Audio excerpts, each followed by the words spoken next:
প্রিয় শিক্ষার্থীরা, বাজার লক্ষ্যায়ন ও লক্ষ্য বাজার নির্ধারণ প্রক্রিয়া, market targeting and process of target market selection, আমরা আজকে এটা আলোচনা করব। আর এটা আছে বাজারজাতকরণ নীতিমালা বইয়ের ক্রেতামুখী বাজারজাতকরণ কৌশল এই অধ্যায়।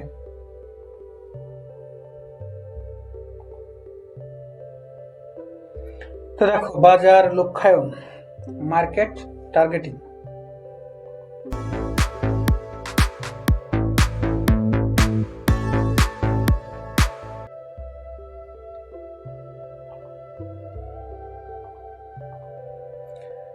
প্রত্যেক বাজার বিভাগের আকর্ষণীয়তা মূল্যায়ন করে এক বা একাধিক বাজার নির্বাচন করার পদ্ধতিকে বাজার লক্ষ্যায়ন বলে।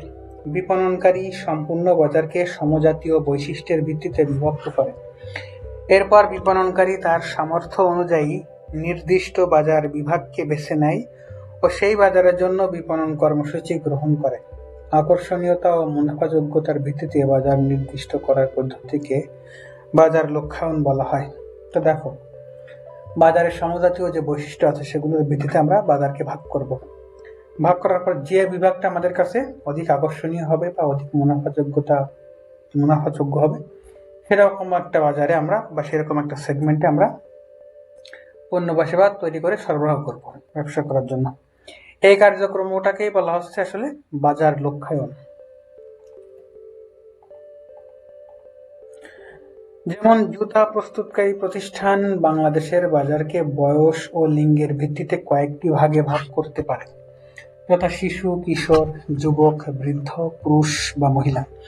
প্রতিষ্ঠানটি তার সামর্থ্য অনুযায়ী শুধুমাত্র পুরুষ বা মহিলা অথবা সবগুলো বিভাগের জন্য বাজার লক্ষ্যায়ন করতে পারে। তো দেখো, এখানে একটা উদাহরণ দেওয়া হয়েছে যে জুতা প্রস্তুতকারী প্রতিষ্ঠান, তো তারা বাংলাদেশের বাজারকে বয়স অনুযায়ী বা লিঙ্গের ভিত্তিতে ভাগ করতে পারে, নারী, পুরুষ, শিশু, কিশোর বিভিন্ন ভিত্তিতে ভাগ করতে পারে। ভাগ করার পরে তাদের জুতা তৈরি এবং বিক্রি যে সেগমেন্টের জন্য বা যে অংশের জন্য আকর্ষণীয় হবে সেই অংশের জন্য তারা জুতা প্রস্তুতের সিদ্ধান্ত নিবে। যেমন এটা শুধুমাত্র পুরুষ বা শুধুমাত্র মহিলার জন্য হতে পারে বা শুধুমাত্র বাচ্চাদের জন্য হতে পারে। তো এই যে সিদ্ধান্ত নেওয়ার যে প্রক্রিয়া, এটাকে বলা হচ্ছে বাজার লক্ষ্যায়ন। লক্ষ্য বাজার নির্ধারণ প্রক্রিয়া, বাজার লক্ষ্যায়নের যে প্রক্রিয়া সেটা কিভাবে হয় সেটা আমরা দেখব। বাজার বিভাগ মূল্যায়ন, ইভালুয়েটিং দ্য মার্কেট সেগমেন্টস, এবং বাজার বিভাগ নির্বাচন, selecting the target market segment.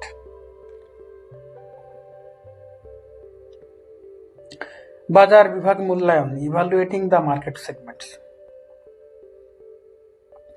তো দেখো, এর আন্ডারে 3টা পয়েন্ট আছে। বিভাগের আয়তন ও প্রবৃদ্ধির হার, সেগমেন্ট সাইজ অ্যান্ড গ্রোথ। বিভাগের কাঠামোগত আকর্ষণীয়তা, সেগমেন্ট স্ট্রাকচারাল অ্যাট্রাকটিভনেস। এবং প্রতিষ্ঠানের উদ্দেশ্য ও সম্পদ, কোম্পানি অবজেক্টিভস অ্যান্ড রিসোর্সেস। এই 3টা পয়েন্ট আমরা এখন দেখব। 1. বিভাগের আয়তন ও প্রবৃদ্ধির হার, সেগমেন্ট সাইজ অ্যান্ড গ্রোথ।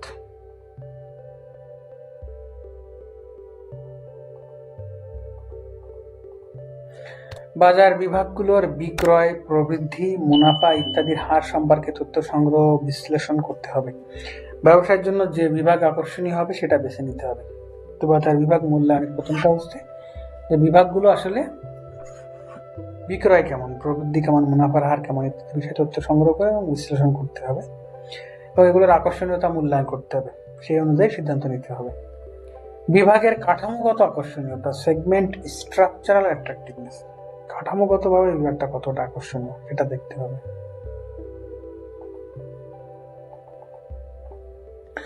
বাজার বিভাগের কাঠামো দীর্ঘমেয়াদে লাভজনক কিনা ও প্রতিযোগিতা কেমন তা দেখতে হবে। পণ্য মূল্য প্রসার ও বন্টন প্রক্রিয়া কেমন সেটাও দেখতে হবে। দেখো, পর্যায়ে আসলে বাজার বিভাগের কাঠামোটা কেমন এবং সেখানে যে মার্কেটিং মিক্স বা বাজারজাতকরণ মিশ্রণ যেটা আছে, পণ্য মূল্য প্রসার ও বন্টন, এর কাঠামো কেমন সেটাও দেখে তারপর সিদ্ধান্ত নিতে হবে যেটা আকর্ষণীয় না অনাকর্ষণীয়। প্রতিষ্ঠানের উদ্দেশ্য ও সম্পদ, কোম্পানি অবজেক্টিভস অ্যান্ড রিসোর্সেস।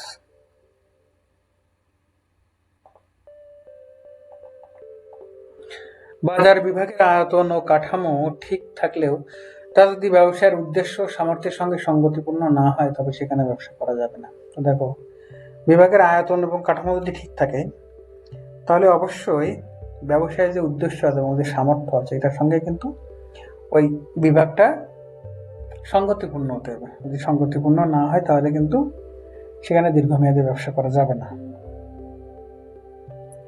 তো দেখো, আমরা বাজার বিভাগ মূল্যায়নটা পড়ে ফেললাম, 3টা পয়েন্ট ছিল সেখানে। এখন আমরা দেখবো খ নাম্বার বাজার বিভাগ নির্বাচন, selecting the target market segment. মূল্যায়নের পরে আমরা এখন নির্বাচন করব যে কোন বিভাগের জন্য আমরা পণ্য তৈরি করব। তো বাজার বিভাগ নির্বাচনে অনেকগুলো দেখো ধাপ আছে এখানে। গণ বাজারজাতকরণ, বিভক্ত বাজারজাতকরণ, কঠোর বাজারজাতকরণ, ক্ষুদ্র বাজারজাতকরণ, অনেক ধরনের বাজারজাতকরণ পদ্ধতি আছে। তো বাজার বিভাগ নির্বাচন করে এখানে কোন ধরনের বাজারজাতকরণ আমরা করব সেটা আমরা এখানে দেখব। গণ বাজারজাতকরণ, ম্যাস মার্কেটিং। সকল শ্রেণীর ক্রেতা সাধারণের প্রয়োজন ও চাহিদা মেটানোর লক্ষ্যে সমগ্র বাজারকে একটি বাজার হিসেবে বিবেচনা করে গণ উৎপাদন, গণবন্টন ও গণপ্রসারমূলক কার্যক্রমের মাধ্যমে পণ্য ও সেবা বিক্রয়ের জন্য যে বিপণন কর্মসূচি গ্রহণ করা হয় তাকে গণবিপণন বলে। গণবিপণন বলতে সমগ্র বাজারের জন্য একটিমাত্র বিপণন মিশ্রণের অনুশীলনকে বোঝায়। এ বিপণনের ক্ষেত্রে বিক্রেতা একটি পণ্যের জন্য বৃহদায়তন উৎপাদন, বন্টন এবং বিপণন প্রসারের ব্যবস্থা নেয়। তো দেখো, সব শ্রেণীর ক্রেতা সাধারণের জন্য একই ধরনের পণ্য বা সেবা, একই ধরনের উৎপাদন, একই ধরনের বন্টন, একই ধরনের প্রসার কার্যক্রম, কোনো আলাদা কিছু না, সব একই রকম। এটাকে বলা হচ্ছে আসলে গণবিপণন। তো গণবিপণনে আসলে কখন আমরা গণবিপণন করব সেটা আমরা এখন দেখব। এখানে উদাহরণ দেওয়া হয়েছে, কোকা কোলা কোম্পানি প্রথম দিকে কেবলমাত্র একটি পানীয় তৈরি করত এবং সেটাই বাজারের সবার জন্য বিপণন করত। পুরো বাজারের জন্য তাদের প্রত্যাশা ছিল এটা সবার নিকটে আবেদনময়ী হবে। গণবিপণনের পক্ষে অন্যতম যুক্তি হচ্ছে এর দ্বারা খরচ ও মূল্য কমানো সম্ভব, যা সবচেয়ে বড় সম্ভাব্য বাজার সৃষ্টি করবে। দেখো, কোকা কোলা কোম্পানি যখন প্রথম বাজারে আসলো নতুন, তখন তারা গণবাজারজাতকরণ শুরু করলো কোনো ধরনের সেগমেন্টেশন ছাড়াই, সবার জন্য একই পণ্য, একই পানীয়। তো অনুরূপভাবে সাধারণত যখন কোনো বড় ব্যবসায়ী প্রথমে ব্যবসা করতে আসে তখন তারা প্রথমে সেগমেন্টেশনের দিকে যায় না বা এরকম গণবাজারজাতকরণ করতে পারে। বিভক্ত বাজারজাতকরণ, সেগমেন্ট মার্কেটিং।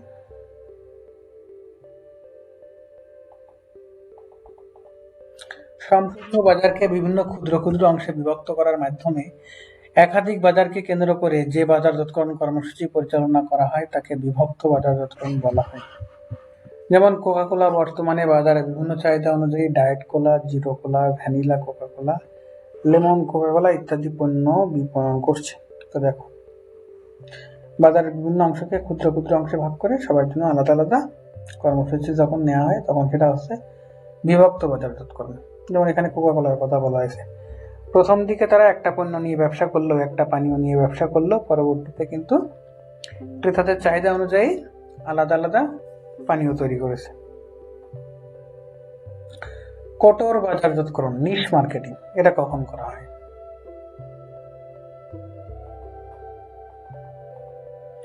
বাজারকে ক্ষুদ্র ক্ষুদ্র অংশে বিভক্ত করে পৃথক পৃথক বৈশিষ্ট্যের ভিত্তিতে প্রত্যেকটি ভাগের জন্য যে বাজারজাতকরণ কর্মসূচি গ্রহণ করা হয় তাকে কঠোর বাজারজাতকরণ বলা হয়।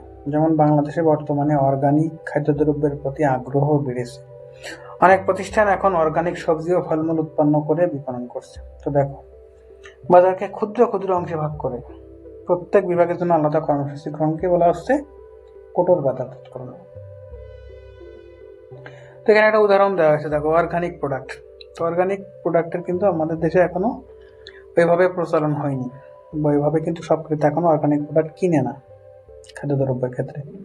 তো কিছু কিছু ব্যবসা প্রতিষ্ঠান কিন্তু এই ক্ষুদ্র ক্ষুদ্র কিছু ক্রেতা আছে যারা অর্গানিক খাবারের প্রতি তাদের চাহিদা বা তাদের যে আকর্ষণ, তাদের যে প্রয়োজন সেটা ব্যক্ত করেছে। ব্যক্ত করার পর কিছু কিছু প্রতিষ্ঠানে অর্গানিক খাদ্যদ্রব্য তৈরি করে তাদের চাহিদা পূরণের জন্য ব্যবসা প্রতিষ্ঠান শুরু করেছে। এটাকে বলা হচ্ছে কঠোর বাজারজাতকরণ, ক্ষুদ্র ক্ষুদ্র ক্রেতার ক্ষুদ্র ক্ষুদ্র প্রয়োজন পূরণ। ক্ষুদ্র বাজারজাতকরণ, মাইক্রো মার্কেটিং।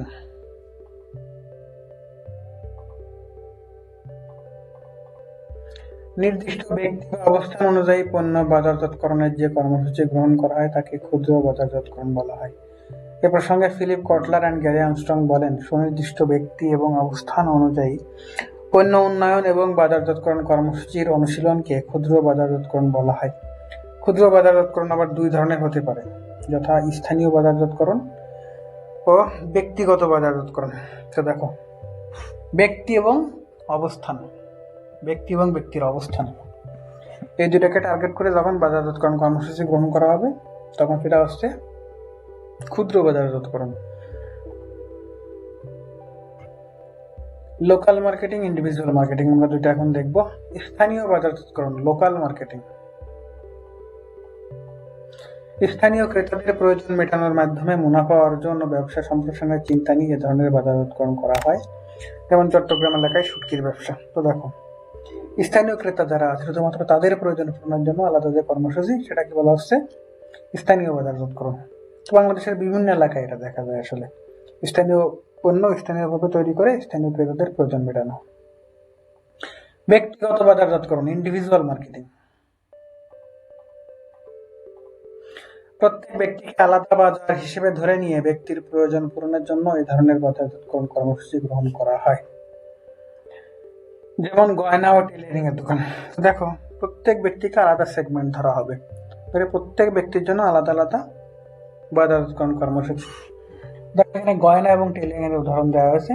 তো গয়নার ক্ষেত্রে কিন্তু আসলে প্রত্যেক ক্রেতারই কিন্তু আলাদা আলাদা পছন্দ থাকে, ডিজাইন, শেপ, এবং টেলারিং এর ক্ষেত্রে কিন্তু আসলে প্রত্যেক ক্রেতারই কিন্তু আলাদা আলাদা কাপড়ের মাপ বা আলাদা আলাদা ডিজাইন, মোটামুটি ইন্ডিভিজুয়াল, প্রত্যেক ইন্ডিভিজুয়াল কিন্তু একটা ইন্ডিভিজুয়াল থেকে মোটামুটি আলাদাই হয়। তো এক্ষেত্রে আসলে এই ধরনের বাজারজাতকরণ কর্মসূচি গ্রহণ করার দরকার হয়। তো দেখো, আমরা মোটামুটি বাজার লক্ষ্যায়ন এবং লক্ষ্য বাজার নির্দিষ্টকরণের যে প্রক্রিয়াগুলো ছিল আমরা মোটামুটি সবগুলো আলোচনা করে ফেলছি। তো আজকের মতো বিদায়, আগামী ক্লাসে আবারও দেখা হবে ইনশাল্লাহ। সে পর্যন্ত সবাই ভালো থাকো, সুস্থ থাকো, তোমাদের উপর শান্তি বর্ষিত হোক। আল্লাহ হাফেজ।